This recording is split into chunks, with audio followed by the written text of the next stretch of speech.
is, I agree with Marty. I think regardless of what option that we have, I mean, the mayor knows I ask for these types of options, you know, earlier in this process. And, you know, it's great, and I really appreciate that we got this stuff.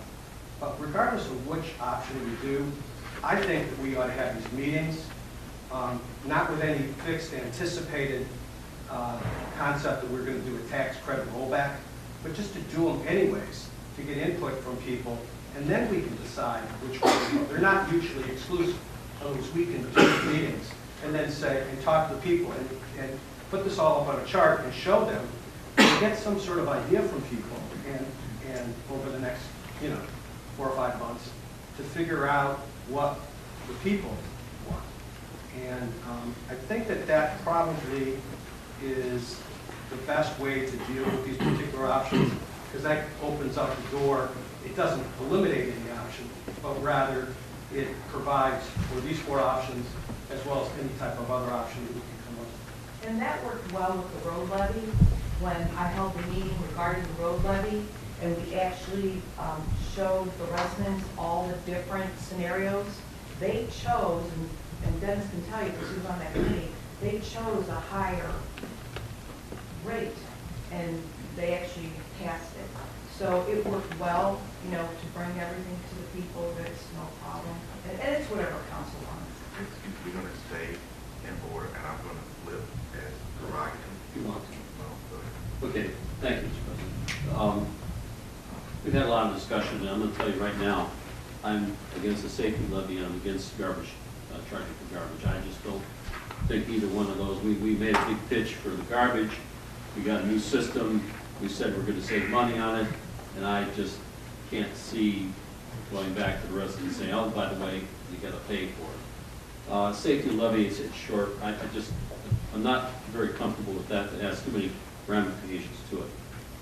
One of the things, and I have to agree with what Lou said and with Marty said, and had the fact that we need to move quickly on this. We need to have meetings.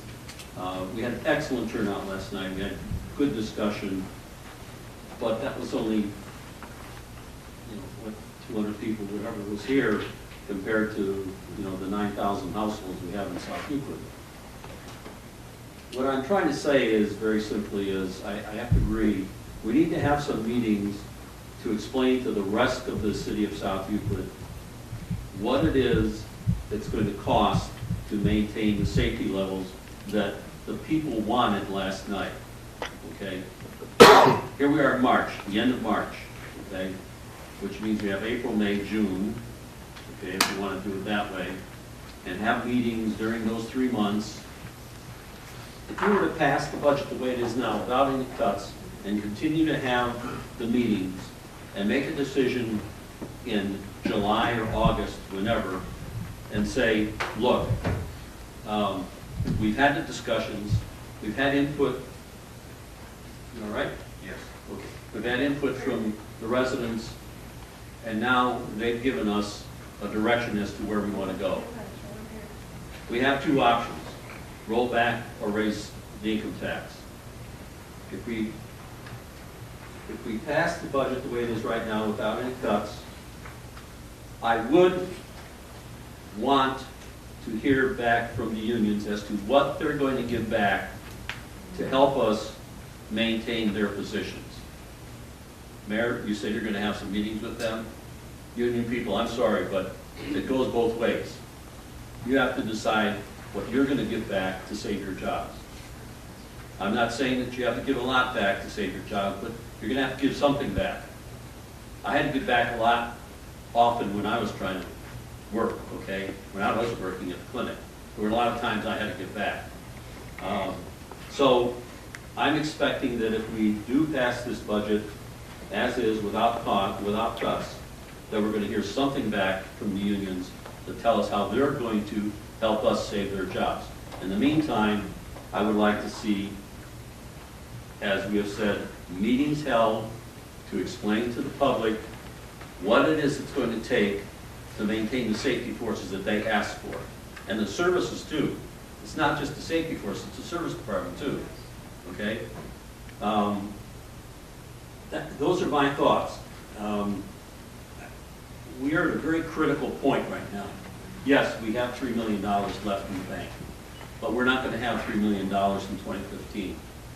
If we continue without any increase in income, we're going to have nothing. We're going to be held accountable to the state. The state's going to take us over, and you know what happened to other cities when that happened. We won't have what we have today. We will have a lot less.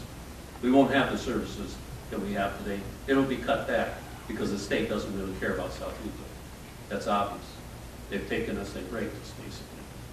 So we have a couple of options. We can say we will continue with the cuts no matter what, or we can say we won't have cuts, we'll pass the budget as is, but we will have meetings and we'll do whatever it takes to convince the residents of the city of South Euclid that we need their help financially. That's the only way we're going to be able to do it. Those are my feelings. If you like them, yes. If you don't, sorry. This is kind of an economic point.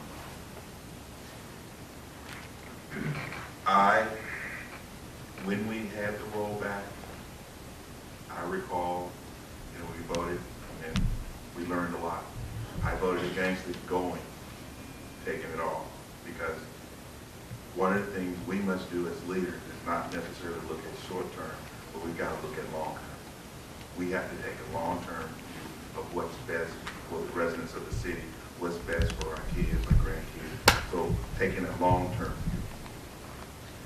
The rollback of 0.25, in addition to what the unions provide or provide in essence of discussion, lets us know where we are.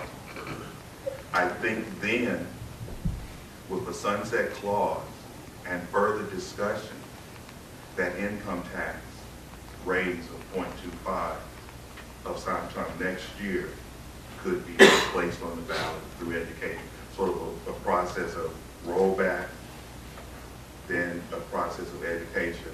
Again, we get a chance to see what they're doing down in Columbus, what they're doing in Washington, what they're doing. We can't be like Zimbabwe. We can't go and print money in the basements. We can't print South Euclid dollars.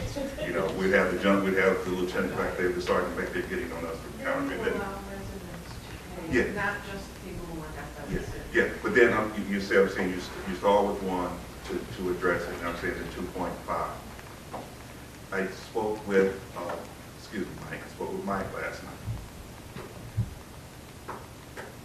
He said, again, excuse me, I hope you're fine. The union will help with the education process. I didn't get a chance to speak with the police, but okay, because we know that once this goes out, there will be just as many folks saying that. And that's why I'm saying, for me, the 2.5 is more palatable as we go forward, because a number of residents also said, let's see what Oakwood, let's see what Cedar Center brings to the table. For instance, in my numbers, the rollback is in place, followed by a request for an income tax increase of 0.25 that once passed, the rollback is sunset, and then the income tax just goes for, and they can also, as you mentioned earlier, it's sunset. Are we following me? You're looking at a hybrid effect. Yes. Thank you. So That's why I said we could have more than 4 or 5. Okay. There might be other things we could consider. So let me continue. The timing is of great importance.